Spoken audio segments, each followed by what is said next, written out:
Hello everyone, welcome to learn Law. और आज मैं आप लोगों से कुछ बहुत ही अच्छा शेयर करने जा रही हूँ, जो कि कल रात हुआ। हमारे बहुत ही फेमस यूट्यूबर जो हैं, जो एक बहुत ही अच्छे लॉयर भी हैं और जो बहुत ही अच्छे यूट्यूब वीडियोस बनाते हैं, नजीब खान सर। तो उनका एक चैनल है यूट्यूब पे, थ्योरी ऑफ एब्रोगेशन, जिसको बहुत लोग सब्सक्राइब करते हैं, बहुत लोग उनको व्यूज़ देते हैं। मतलब वो बहुत ही अच्छा पढ़ाते हैं। ही टीचर्स द बेस्ट। तो एक्चुअली मैं उनकी बहुत बड़ी फ़ैन भी हूँ, उनके वीडियोस देखती हूँ, उसे समझती हूँ और मेरे पढ़ाई में बहुत हेल्प होता है। तो कल सडनली पता नहीं क्या हुआ, it was like a dream, और सर का मैसेज आया मेरे एक स्टोरी हाईलाइट पे। एंड फिर सर से बात हुई मेरी। Sir really help me a lot. उन्होंने अपने स्टोरी में मेरे इंस्टाग्राम पेज को फॉरवर्ड किया, मेरे पोस्ट को कहा कि वो बहुत अच्छे पोस्ट हैं, बहुत ही अच्छे कंटेंट्स हैं मेरे।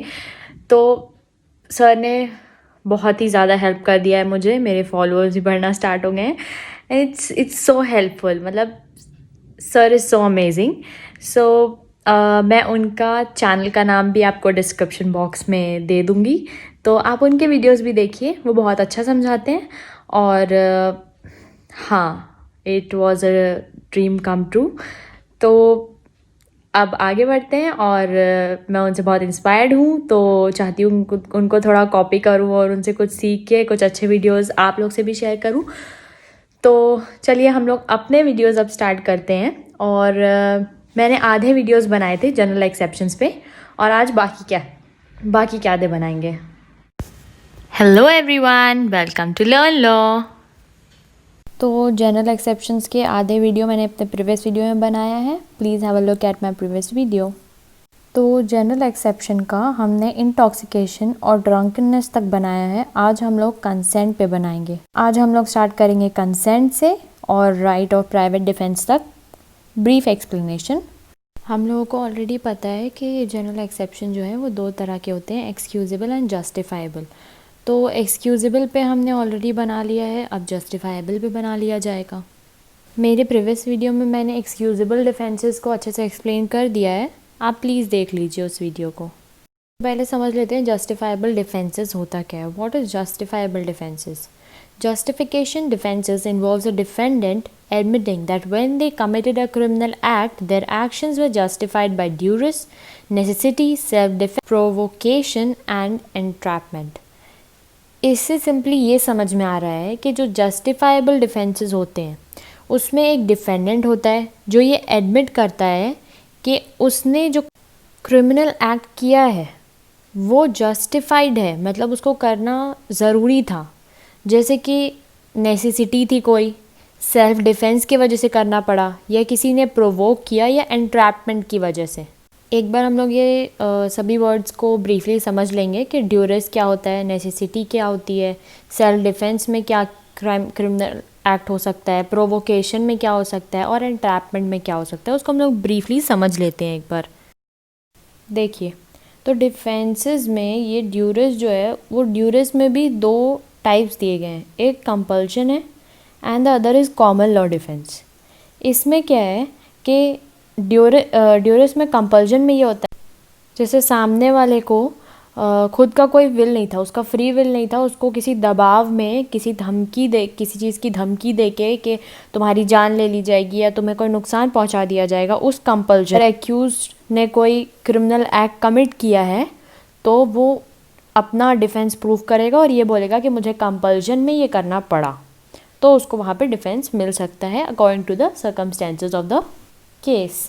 और जो कॉमन लॉ डिफेंस है उसमें कोर्ट ये देखती है कि एक्यूज के पास क्या चांसेस थे कि वो सेफली उस क्राइम को कमिट किए बिना वहाँ से निकल सकता था, तो उसमें कोर्ट डिफेंस नहीं देती है। तो इसलिए जो एक्यूज है उसके डिफेंस लॉयर को ये प्रूव करना पड़ता है कि उसने ऐसे सर्कमस्टेंसेस में, और नेसेसिटी भी कुछ वैसा ही है जो कि थोड़ा बहुत रिलेटेड है ड्यूरेस से। तो नेसेसिटी में यही होता है कि बॉडीली हार्म तो नहीं होता है लेकिन इंटेंशनल थ्रेट दिया जाता है हार्म करने का। तो उसमें ये ज़रूरी हो जाता है, नेसेसरी हो जाता है कि ये हार्म मुझे हो सकता है, ये नुकसान मुझे पहुंच सकता है, तो उसमें लोग कुछ ऐसे क्राइम्स कर जाते हैं। और भी जो है वो है सेल्फ डिफेंस और प्रोवोकेशन, जिसमें ये होता है कि जैसे कि आपको कोई इंसान चाकू लेके मारने आया, तो आप ऑब्वियसली अपने आप को बचाने के लिए डिफेंस तो लेंगे ही, और उस डिफेंस में आपने उसको घुमा के उसको जो है वापस चाकू से मार दिया। तो ऐसा नहीं मारा कि उसकी जान चली जाए, लेकिन उसको काफ़ी ज़्यादा हर्ट हुआ, उससे ग्रीवियस हर्ट हुआ। तो वो क्राइम में आपको पनिशमेंट, मतलब उस पनिशमेंट से आप बच सकते हैं उस क्राइम के, जब आप ये प्रूव कर देते हैं कोर्ट में कि आपने सेल्फ डिफेंस में किया। और प्रोवोकेशन में ये होता है कि जैसे कि आपकी बहन की हत्या हो चुकी है, आपकी बहन को किसी ने मार दिया था, और एक थर्ड पर्सन आता है, वो बोलता है कि ये जो सामने से जा रहा है, इसी आदमी ने तुम्हारी बहन की हत्या की है, इसी आदमी ने तुम्हारी बहन को मारा है, तुम जाओ और इस आदमी को मार दो, ये आदमी तुम्हारे घर में हर किसी को मार डालेगा। और उसको बहुत ज़्यादा प्रोवोक किया जाता है, उकसाया जाता है, और वो जाता है और वो मार देता है सामने वाले को। तो इसमें प्रोवोकेशन था। तो इसमें क्या होता है, सामने वाले ने आपको प्रोवोक किया और आपने क्राइम कर दिया। थे हमारे जस्टिफाइबल डिफेंसेस के प्रॉपर ब्रीफ एक्सप्लेनेशंस। अब हम लोग हमारे मेन टॉपिक पे चलते हैं, जो कि है कंसेंट, और कंसेंट के सेक्शंस देखते हैं और उनको समझते हैं। तो कंसेंट जो है वो सेक्शन 87 से 92 तक है। अब देखते हैं सेक्शन 87, एक्ट डन विद और without consent. Act not intended and not known to be likely to cause death or grievous hurt done by consent। अब देखिए सेक्शन 87 में क्या है, आपको डिफेंस मिल सकता है अगर आपने कोई क्राइम किया है जिसमें आपकी इंटेंशन नहीं थी किसी को ग्रीवियस हर्ट पहुंचाने की या किसी को जान से मार देने की, लेकिन वो कंसेंट से हुआ है, वो सामने वाले की मर्ज़ी से हुआ है, जिसमें आपको ये नहीं पता था कि सामने वाला मर सकता है या उसको बहुत ज़्यादा चोट पहुँच सकती है। सेक्शन 87 बस इतना ही बोल रहा है। और हम ऑलरेडी जानते हैं जिसमें क्रिमिनल इंटेंशन नहीं होता है वो क्राइम नहीं होता है, तो इसमें हमें कोर्ट डिफेंस दे सकती है सेक्शन 87 में। अब चलते हैं सेक्शन 88 पे। 88 में ये बोलते हैं कि act not intended to cause death done by consent in good faith for persons benefit. इसका सबसे ईजी मीनिंग ये हुआ, जिसमें जैसे कि एक एग्जांपल ले लेते हैं, एक डॉक्टर है, ठीक है, तो वो ये बोलता है कि सामने वाले से एक पेपर साइन करवाता है कि इसमें आपकी मर्ज़ी है कि मैं ये ऑपरेशन करने जा रहा हूँ। तो सामने वाला बोलता है कि हाँ हमारी मर्ज़ी है, लेकिन डॉक्टर को नहीं पता रहता है कि वो ऑपरेशन से वो सामने वाला मर भी सकता है। और डॉक्टर यहाँ पे गुड फेथ में भी कर रहा है, वो एक अच्छे इंटेंशन से करना चाह रहा है, हेल्प करना चाह रहा है सामने वाले पर्सन के बेनिफिट के लिए।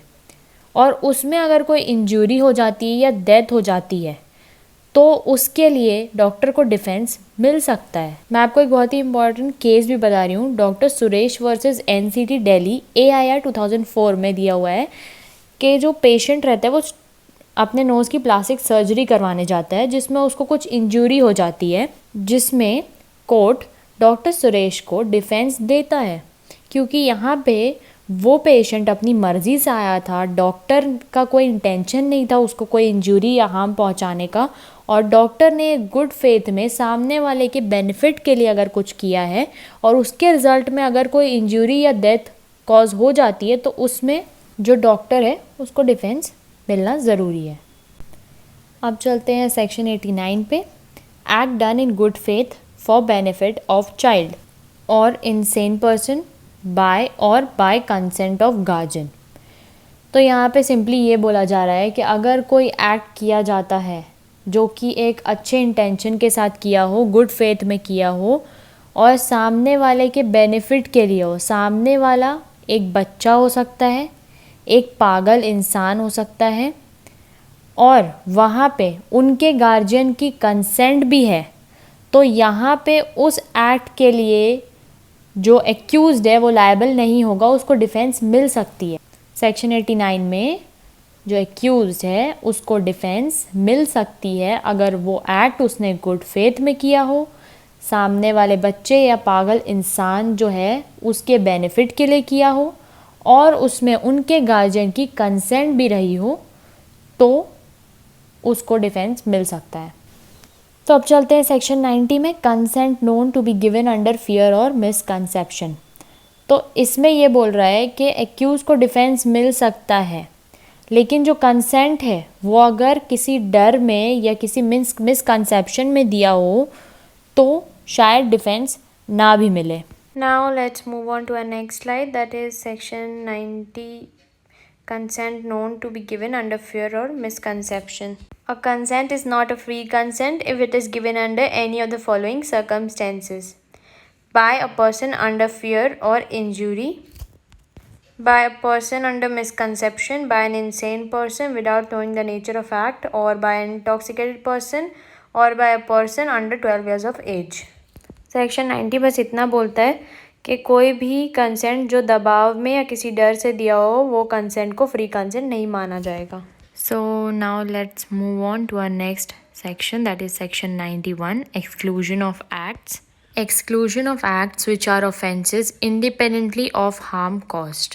तो कुछ कंसेंट जो है वो ऐसे हैं जिसमें अगर कंसेंट होता है उसके बाद भी उसको ऑफेंस माना जाता है, जैसे कि bigamy, miscarriage, rape less than 18 years, murder.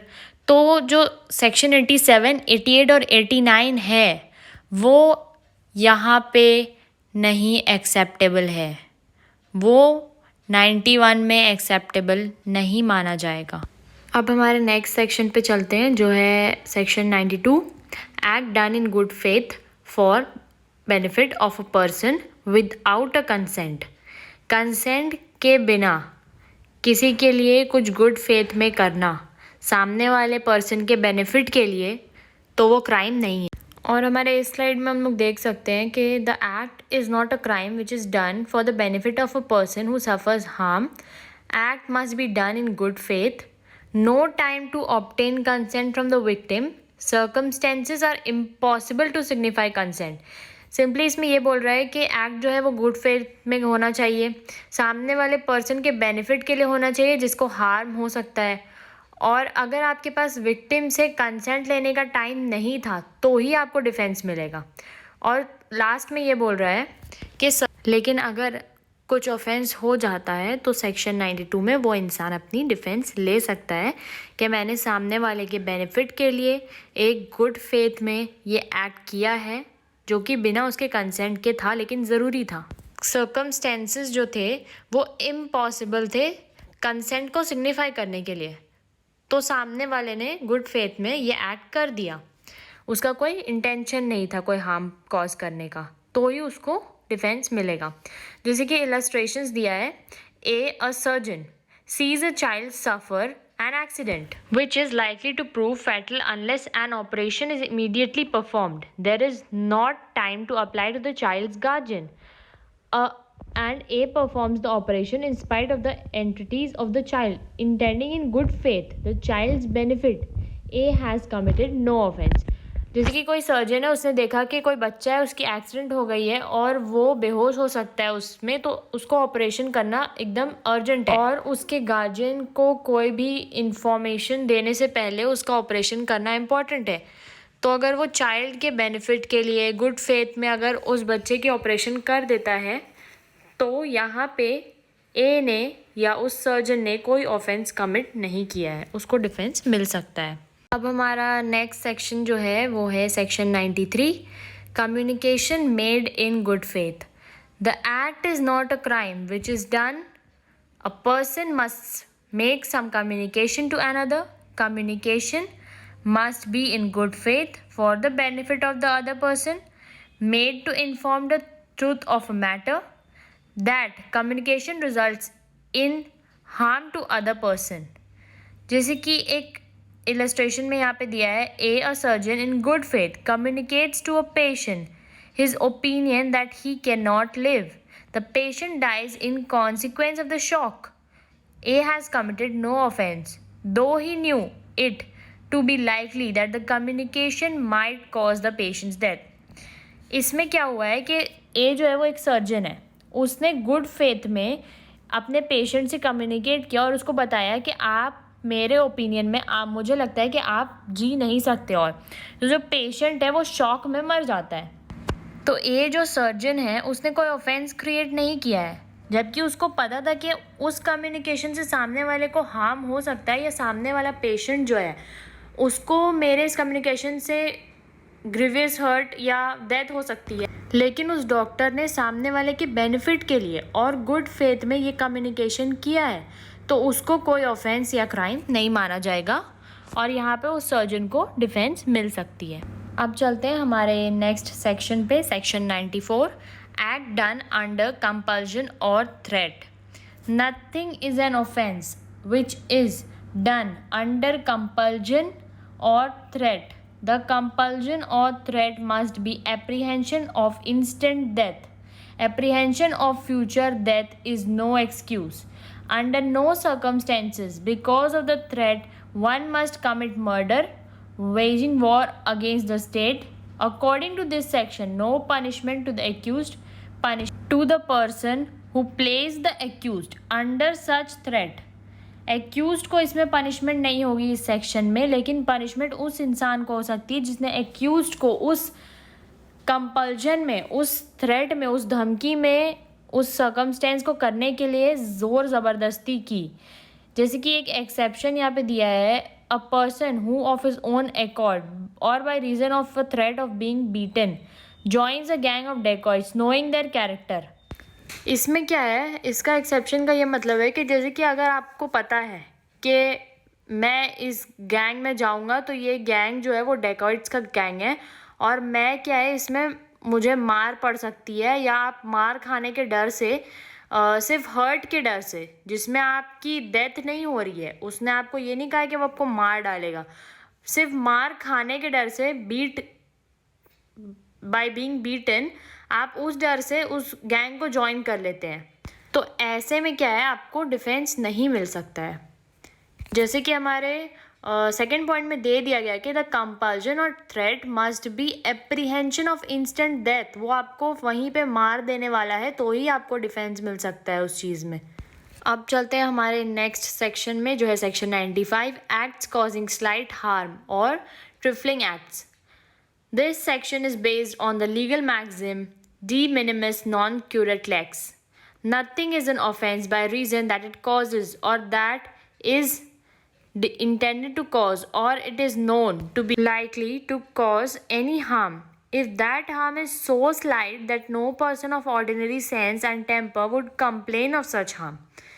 जैसे कि एग्जाम्पल्स दिया है इसमें, pulling the cheeks of a child, taking the pen of other with an intention to sign and return it back, pinching the ear or nose of a person, using a matchstick of other person with an intention to light a cigarette and return it back, patting on a child's buttock. तो यहाँ पे ऐसा दिया हुआ है कि एक maxim है जिसका ये मतलब है कि जो कोर्ट है वो ऐसे स्लाइट हार्म्स को अकाउंट ही नहीं करती, मतलब उसको मानती ही नहीं है, ऑफेंस नहीं मानती है। तो यहाँ पे अगर इन एग्जाम्पल्स में से आपने कुछ ऐसा किया है तो उसके लिए आपको डिफेंस मिल सकता है।